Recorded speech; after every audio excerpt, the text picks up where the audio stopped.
अब तो खुश हो ना तुम दोनों, पापा को मार के। हेमंत, ये क्या बात कर रहा है तू? क्या हुआ पापा को? क्या हुआ? मर गए पापा, नहीं रहे अब। क्यों खुश हो ना तुम?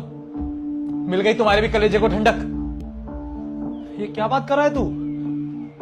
अगर तू चाहता ना सचिन, तो तू आ सकता था पापा के पास। कितना प्यार करते थे तुझसे। अरे क्या चाहते थे पापा कि आखिर में अपनी आखिरी सांसें जब वो तोड़ रहे थे, तब वो यही बोल रहे थे कि अपने बेटे को देखना है। लेकिन उनका बेटा कर क्या रहा है? यहां बैठ के फोन चला रहा है। अपने बाप की तो तुझे परवाह है ही नहीं। मर गया है वो। पापा की तबीयत तो ठीक थी ना? तू बताएगा क्या हुआ है पापा को? भाभी, ठीक थी पापा की तबीयत। पिछले 4 महीने से बीमार थे पापा। 4 महीने से उनके दिल में छेद था। कितना कॉल मिला है तुझको? तेरे पास तो टाइम नहीं होता ना कॉल उठाने का। हेमंत, ऐसा नहीं है। अगर मुझे पता होता कि पापा की तबीयत खराब है तो मैं तुरंत के तुरंत आता। अरे बस रहने दे सचिन, और कितना झूठ बोलेगा? मुझे पता है यहां शहर आके तेरे को हम लोगों की कोई परवाह नहीं। शहर आके बदल गया है ना तू। अब बड़े बड़े लोगों के बीच में रहना सीख गया है। अपने गांव के परिवार को, अपने भाई बहन को अब कोई महत्व देना जरूरी नहीं समझता तू। मुझे तो लगता है तू तू तू तू तब भी नहीं आता ना जब मैं या मां मर गए होते। हेमंत, ये तू क्या बात कर रहा है? तू भाई है मेरा, ऐसे क्यों नहीं आऊंगा मैं? अरे हुआ क्या है, बताएगा तू मुझे? और क्या क्या झूठ बोलेगा मुझसे? तुझे क्या लगता है मुझे कुछ समझ नहीं आता क्या? हाँ, सब पता है मुझे। तू इग्नोर ही इसलिए कर रहा है क्योंकि तू घिन खाता था हम लोगों से। अरे हमारे बाप को ना अकेला चिता पे आग देके आया हूं। उनकी आखिरी ख्वाहिश भी यही थी कि मैं अपने दोनों बच्चों को, अपने दोनों बेटों को एक साथ देखूं। और हमारी मां टूट गई, वो पागल हो गई। अब तेरी शक्ल तक नहीं देखना चाहती है। मैं अपनी मां को समझाता रहा कि मां आप तो टेंशन मत लो, सचिन आ जाएगा, मैंने भाभी को सब बता दिया है। लेकिन तो फिर भी नहीं आया। क्या चेतना को सब कुछ पता था?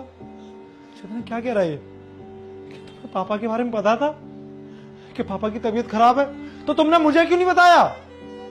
वो हाँ, फोन करा था, पर बस इतना ही बोला था कि थोड़ी सी तबीयत खराब है। इतना सब कुछ हो जाएगा, ये सब नहीं बताया इसने मुझे। चेतना, जो कुछ है सच सच बताओ, वरना मुझसे बुरा कोई नहीं होगा। क्या छुपा रही हो तुम मुझसे?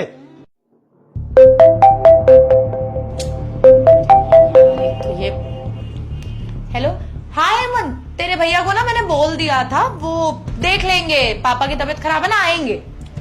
भाभी, पापा मर गए। क्या?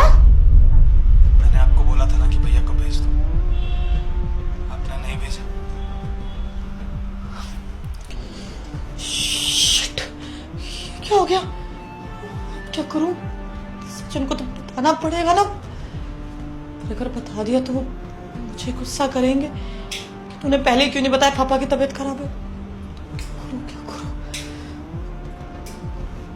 कुछ नहीं बताती, इसका भाई कौन सा आ जाएगा। सचिन, मैं बताना चाहती थी, लेकिन मुझे सच में नहीं पता था कि इतनी तबीयत खराब है। वो मुझे लगा कि मैं तुम्हें बता दूंगी तो तुम गांव भाग के वापस चले जाओगे, फिर वहीं बस जाओगे। और इतनी मुश्किल से तुम्हें गांव से लेके आई थी। तुमने और तुम्हारे परिवार ने ना रोना मचा दिया था कि परिवार टूट रहा है, परिवार अलग हो रहा है। फिर पूरी दुनिया शहर में आती है, जिंदगी में आगे बढ़ती है। नहीं रहना था मुझे उस गांव में, और इसी बात का डर था कि एक बार तुम अपने पापा से मिलने चले जाओगे, इमोशनल हो जाओगे, तुम्हारी माँ तुम्हें वापस रोक लेगी और हमें गांव जाना पड़ेगा। इसलिए मैंने तुम्हें बताया नहीं कि तबीयत ही तो है, सबकी खराब होती है, हो जाएगी ठीक। मुझे थोड़ी पता था ये सब हो जाएगा। भाभी, तुम्हारे इस डर की वजह से ना मेरा बाप मर गया आज, समझे तुम? अगर ये वहां पे आ जाता ना तो शायद पापा आज जिंदा होते।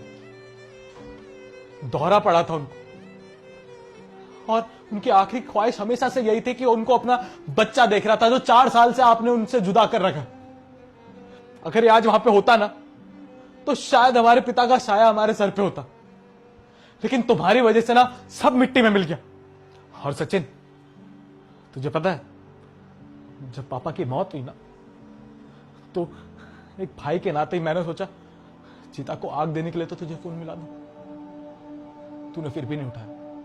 उसके बाद भाभी को मिलाया था फोन कि पापा नहीं रहे, आ जाओ आप लोग। तब भी तेरी बीबी ने हमारा फोन काट दिया।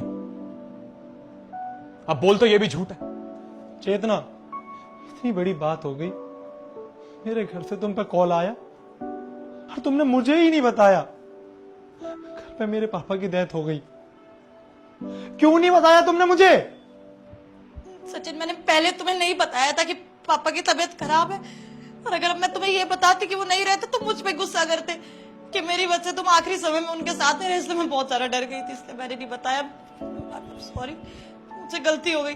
तुम डर गई थी, तुम्हारे डर की वजह से मैंने अपना बाप खो दिया। अब किसके सहारे रहूंगा मैं?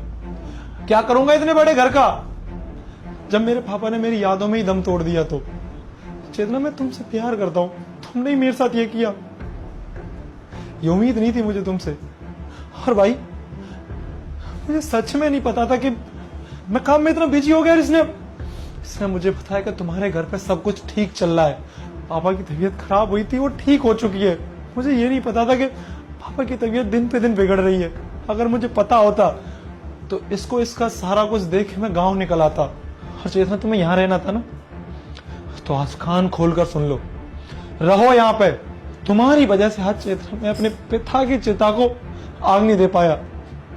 तुम रहोगी यहाँ पे, यहाँ रहो। और मैं अपने परिवार के साथ जा रहा हूँ, यहाँ कदम नहीं रखूंगा। और तुम अब मेरी जिंदगी में कभी नहीं आओगी। जा रहा हूं मैं अपने परिवार के साथ। और भाई, मुझे माफ कर दे, जो मैंने गलती करी वो माफी के तो लायक नहीं है। पर मुझे सही में नहीं पता था। मैं तेरे साथ चल रहा हूं गांव में, यह सब कुछ छोड़ के, ऐसा घर और अपनी बीवी, सब कुछ। सचिन, प्लीज मेरी बात। एक शब्द और नहीं, चुप रहो। आज के बाद तुम्हारा और मेरा कोई रिश्ता नहीं। तुम्हारे परिवार वालों को सब कुछ सच बता दूंगा मैं। तलाक दे रहा हूं मैं तुम्हें, नहीं रहना मुझे तुम्हारे साथ। रहो इस घर में और इस शहर में। सच बताऊं भाई, मुझे ना तुझसे आप कोई उम्मीद नहीं, लेकिन अगर सब सही करना चाहता ना तो चल गया। पापा की अस्थियां रखी हुई हरिद्वार जाना। चल। सचिन, हाँ। सचिन।